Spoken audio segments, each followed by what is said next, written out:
As parents, we will do absolutely anything we can do to keep our kids healthy. And that's why it's so stressful when they get sick, they're dealing with something, man, it gets us worked up. And that is a good and that is a natural instinct. It's that stress combined with probably a couple generations of training and ingraining a different health philosophy into us that leads us to run to the doctor's office or run to the pharmacy for some sort of fix or cure when our kids are struggling. But honestly, that is one of the biggest problems we see in our healthcare system. It's that we reach for the Tylenol, the antibiotics, the decongestants, the steroids. We reach for some sort of pill or solution when reality is those things are probably not helping and they're definitely hurting in the long run. So we need to think about the immune system. We need to think about what does it take to keep our kids healthy in a completely different way.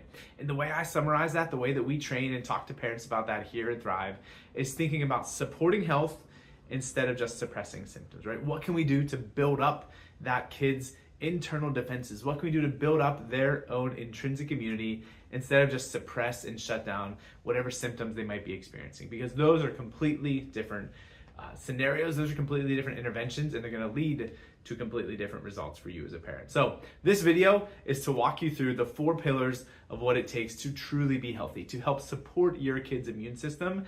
We're going to walk through what I'm guessing is a lot of review, at least for 3 out of the 4. It's a lot of review and it's a lot of stuff that makes sense internally and just naturally, but I want to help you understand why it is so important, and then if you are hitting all of those things perfectly, what the missing piece probably is. And let's start with that so frequent missing piece, that foundation of everything else, and that is neurology. No matter what we're doing with movement, with sleep, with nutrition, with any other aspect of our wellness, if it is built on the foundation of a stressed out, fight or flight nervous system, you're never going to get the impact and the results out of that you should.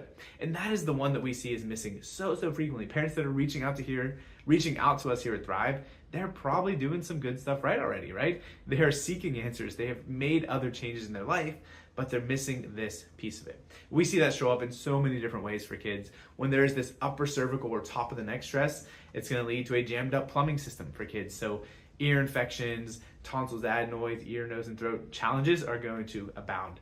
Allergies and drainage are usually going to be super challenging as well.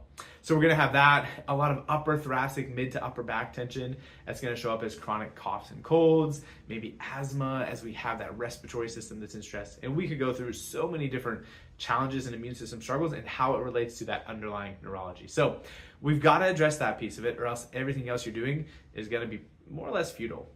And then there's another aspect of this. When we think of just the overall regulation of our immune system, that is directly tied to your nervous system's fight or flight response. If your kid is living in survival mode, they're not able to have that strong, fast-acting, quick, kicking the sick immune system response because they're stuck in more of this shutdown state. And when that takes place, that shift in the immune system pushes their body in towards more antibody production, which means that we're going to have more likelihood of allergies and even autoimmune challenges later on in life. So we got to get that immune system piece checked first. So if we do have that nervous system piece taken care of first, so that your immune system can function as it's designed to. So nervous system's rocking. What's next? It's got to be sleep, right? Sleeping well. Your kid needs sleep. You know this as an adult, and you know this if you've ever had a night where they don't get enough sleep because they're not doing well, both emotionally and mood regulation and just their attitude, and that's going to accumulate and lead to immune challenges too. This is something that when they are struggling, lean into that even more, right? Let them sleep in, let them slow down, maybe miss some school time. When you could force it, you could push them, it's okay. Let them take it easy, let them get that rest and recovery that they need. So sleep is huge. That needs to be done in a way that they're getting quality sleep though, which means we're not on a screen in the evenings, we're not eating right before bed, we have a cool, a dark environment, right? All that good sleep hygiene stuff is going to make sure that sleep is as impactful and beneficial as it can be for them.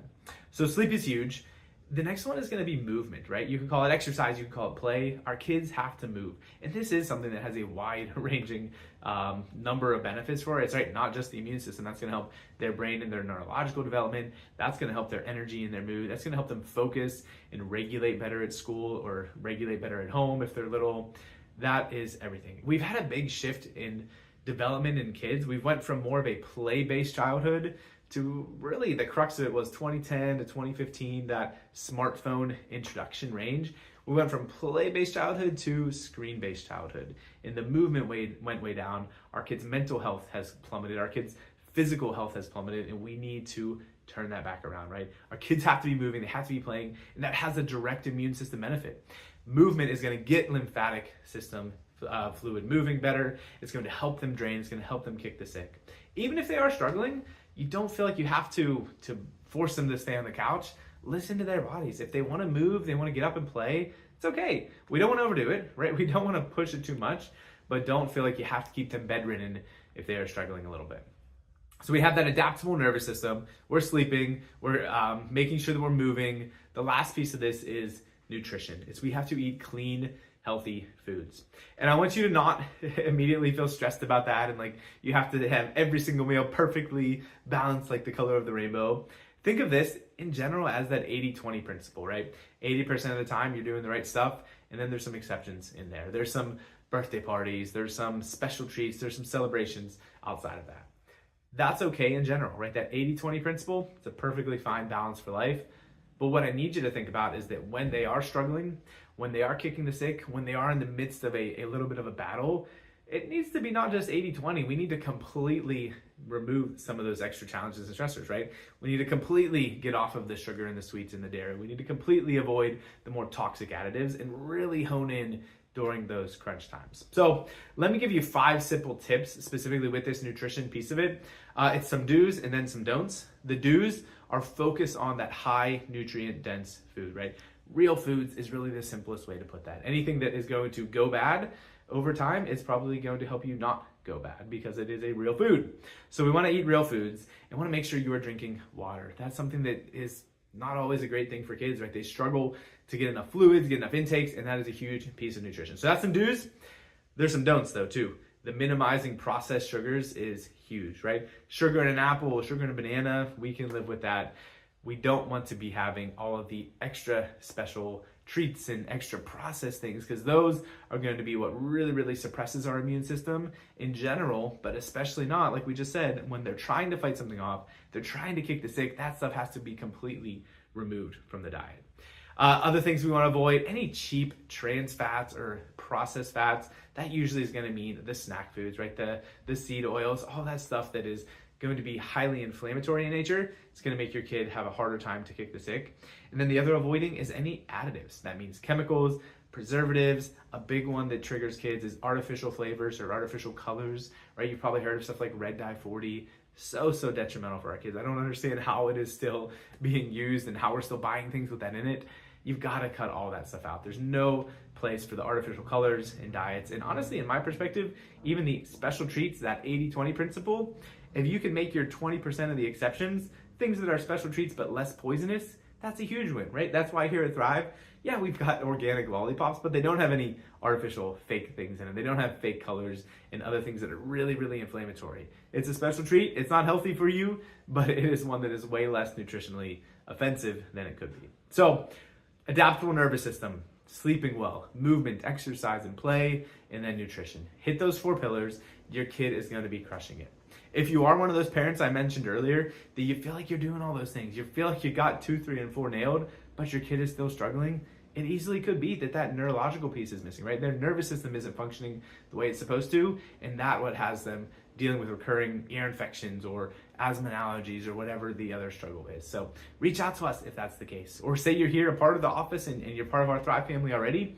Keep in mind when those struggles hit, when the immune challenge hits, add in those boost adjustments, right? Use those extra visits, come more to help support your kid and help them kick the sick, get through it without needing the extra medications. Because those things are just going to, one, get you out of it way less effectively, right? They're not going to allow you to build up the defenses in the short term, but also big picture, that is leading to a nervous system and an immune system that is way weaker, that is going to struggle way more with fighting things off. So got to win the big picture, long game, and be okay with them having to work through it in the meantime. So suppress symptoms, it's not as good as building up and supporting health.